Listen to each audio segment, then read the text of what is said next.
I'm at my favorite place to download and upload videos, Sam's Club. I'm gonna go in there and buy some fish sticks in a couple minutes. I'm getting that in a second. Now, earlier today, this guy asked me to look at a job. I was there about a week ago. He wasn't there, so I just finished the work. He just asked me to blow some condensers out checking on the machine. So it wasn't getting cold enough, so I turned the thermostat all the way down. He told him I'd come back, and he called me yesterday and said it wasn't working. I went over this morning, got there about 9:30 when he got there, and put my thermometer in the little box, a little single door reach, a small one, and it was set down to 32 degrees. I said, well, I do believe it is working. He said, well, the lady has got to pay you. I'll be back here for half an hour. So I said, okay. So I took off. There's a pool place down the alley. It's a little ways from this one business spot. I said, well, I just pulled there. And sometimes they leave scrap metal out there. And I went in there, just pulled through the alley, and there was a pool heater. And I said, well, I've got to wait a half an hour for this lady to pay me anyway. So I took the half an hour to pull the thing apart. It was too heavy for me to lift by myself. I knew there's a big copper heat exchanger in there. I thought that's probably worth 20 or 30 bucks in scrap copper.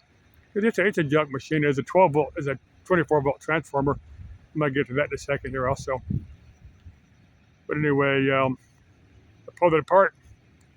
I was about done, and one of the guys that worked there said, "Hey, let me help you, and I've got some more scrap steel if you want." But not only did I take the heat exchanger out of this pool heater, I figured I'm not going to leave the scrap steel there. I went ahead and loaded all that in my pickup. The guy said, well, I've got some more for you. Let me help you load it. He helped me load it about another 30 or 40 pounds worth of scrap steel he had from another pool heater. And by the time I get over to the scrap steel place, they'd weighed it all up. A little bit over $100, between the copper. I'm thinking the price of copper right now is probably high because the market will fluctuate. I'm thinking that's probably why people are stealing, scrapping copper for stuff, because it varies tremendously with the market. But anyway, it really surprised me.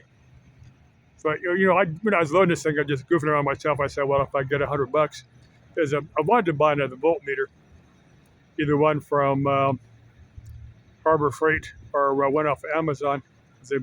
Harbor Freight has got one, and Amazon's got about a dozen of them. What I'm gonna do right now is go into Sam's Club and buy some fish sticks. I was in there yesterday, bought some peanuts. I didn't want to go head straight home because I didn't want to buy any fish sticks because I wasn't heading straight home.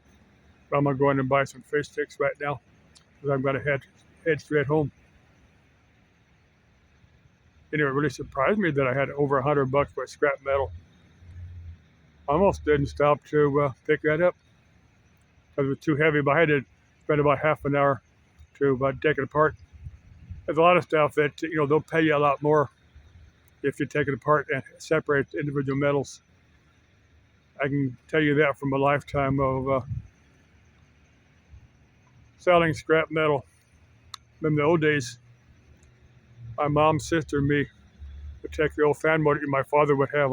That's back when I was a kid, young adult. We'd take the old fan motors my father would have over the summertime. We'd take about 10 or 15 of these motors. We'd take them apart. We had a whole bunch of old scrap linoleum. I don't know if you still buy linoleum, but it's got a lot of crude oil in it. And it burns real hot. But anyway, we'd take a load of some 55-gallon drums with, they'd fine you for air pollution. You do this today, but this is back in the early 70s. We'd take a 55-gallon drum full of linoleum, toss these motor stators in there, and once they cool down, we'd take some dikes and cut the copper out. Of course, but right about that time I got my driver's license, so I'd be the one to all the scrap steel and copper and stuff into Phoenix, because they put one place in there years ago. They'd get a pretty good price, but you divvy it up between my mom, sister, and me. I'd make $50, $60 on each trip. And that was back in the early 70s when 50, 60, when you get a hamburger for about 75 cents. Anyway, maybe tomorrow morning I head up Harbor Freight and decide if I want to buy that voltmeter over there or get one off Amazon. Okay. Das Leben ist ein Abenteuer, and c'est la vie.